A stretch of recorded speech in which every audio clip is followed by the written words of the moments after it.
So how's Hitachi, obviously a global power like Hitachi? Obviously, you've mentioned NVIDIA already. There's massive skin in the game as well. How are you guys thinking about AI, both as an offering, as a piece of infrastructure, and as an impact on the market and culture, I guess? Yeah, yeah. Wow, it's obviously the hot topic, and we actually were joking. I have a AI Center of Excellence call that I'm on a weekly basis, and we were talking about agentic AI, and I'm like, Mhm. agentic AI, that was so December, right?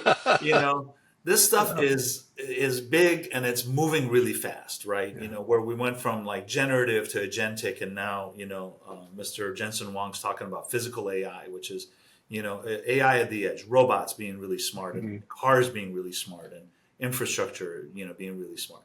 And so it's a very, very fast moving and dynamic world. How we're breaking it down, and it took us a long time. I think again, we're a big company, and AI is happening in a lot of different pockets. But our orientation was, at the end of the day, AI for us falls into two kind of big broad buckets.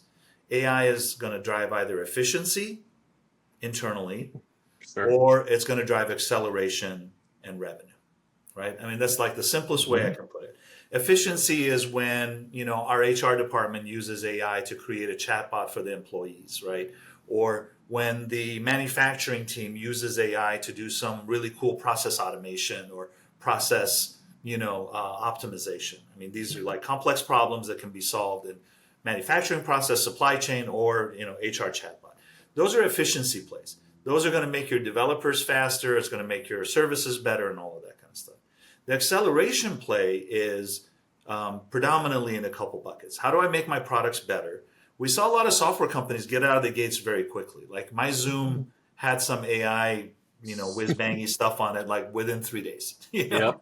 Um, so those are new product enhancements, and we're looking through those. And the second area is and new services. By the way, we're helping with a lot of our Yeah. clients build AI stuff. Hitachi is helping clients build their AI vision, right? So new products and services, and then new business models. If you had a Boston, consulting group quadrant, new business models is the upper right quadrant. It's new, right? It's new areas. What kind of new workloads? What kind of new revenue opportunities can I create? So that's kind of how we organize everything, and then that allows us to then to look at whatever project we're working on and say, aha, this is our efficiency bucket. We'll leave it there. And that helps me a lot from a marketing perspective. Like I'm more focused on the acceleration side of the equation. Like what are we selling? How are our products getting smarter? What is Hitachi's kind of position in terms of the AI leadership race, and how are we perceived? It's a tough battle when you got some big players, with some big money, going after this. It's a race between giants, right?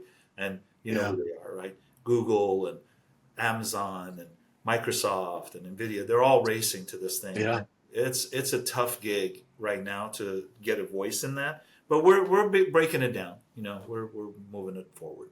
Yeah. And a firm like Hitachi can, as you point out, participate multiple ways, right? You're a little bit of an arms dealer, you're a little bit of a field general, you're a little bit of a, Right. I don't know, so, On peeling some services, we were potatoes where they need be. On services, we were able to move really quickly because, like, the service teams are like, aha, these are the things I can do. I got Yeah. these accelerators. I can help clients do these designs and this and that. So, services, because they don't have to worry about product roadmaps, right? The product guys are now like building the tech into it, and so they're catching up. And there's a whole bunch of new challenges with companies like Hitachi that has hard goods. Like when you have what they call brownfield assets. I don't like that term, by the way. Brownfield assets. These are things that are already installed somewhere and they're hard to kind of upgrade, like Mm, a transformer or a thermostat, yeah. right? If that thermostat was put in 5 years ago, most likely it's not going to be able to send the kind of data that you need to be able to do whiz-bangy AI stuff with, right? Yeah. So that physical asset is probably a dumb or unconnected asset. And so it's harder to do AI in those modalities. So, there's different folks different speeds for different folks. Right. If you're a cloud provider like Zoom is, or like Microsoft Azure, hell yeah, you could put your engineering teams to work and they can build co-pilots and translators and all of that kind of stuff.